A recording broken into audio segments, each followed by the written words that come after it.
தஞ்சை, திருவாரூர், சிவகங்கை உள்ளிட்ட தமிழ்நாட்டின் பல்வேறு பகுதிகளில் கனமழை பெய்தது. இன்று கடலூர், கள்ளக்குறிச்சி, மயிலாடுதுறை உள்ளிட்ட 5 மாவட்டங்களில் மிக கனமழைக்கு வாய்ப்புள்ளதாக வானிலை ஆய்வு மையம் கணித்துள்ளது.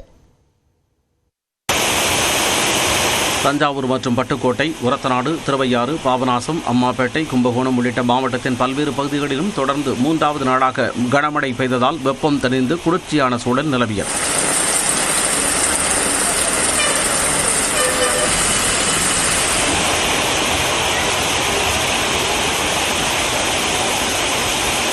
திருவாரூர் நகர பகுதிகளிலும் சேந்தமங்கலம், கங்களாஞ்சேரி, மாங்குடி, வடகரை உள்ளிட்ட இடங்களிலும் கனமழை பெய்ததால் மக்களும் விவசாயிகளும் மகிழ்ச்சியடைந்தனர்.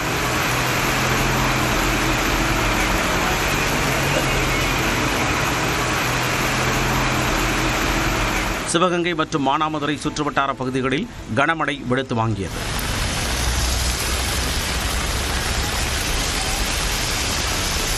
புதுக்கோட்டை, திருமயம், அறந்தாங்கி, ஆவுடையார் கோவில் உள்ளிட்ட இடங்களில் மழை கொட்டி தீர்த்தது.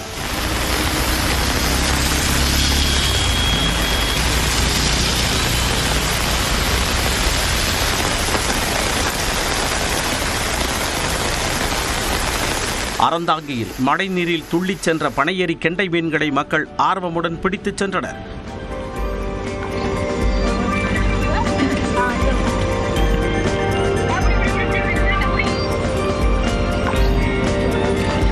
விருதுநகர் மற்றும் அதன் சுற்றுவட்டார பகுதிகளான அல்லம்பட்டி, சூளக்கரை, சத்திரரெட்டியாவட்டி, வள்ளிக்குடம் உள்ளிட்ட பகுதிகளில் பலத்த காற்றுடன் கனமழை பெய்தது.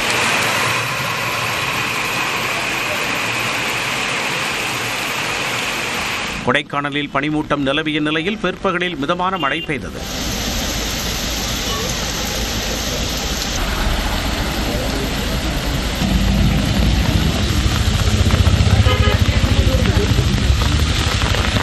இதேபோல் உதகை, கூடலூர், பந்தலூர் உள்ளிட்ட நீலகிரி மாவட்டத்தின் பெரும்பாலான பகுதிகளில் நேற்று கடும் பனிமூட்டம் நிலவியது.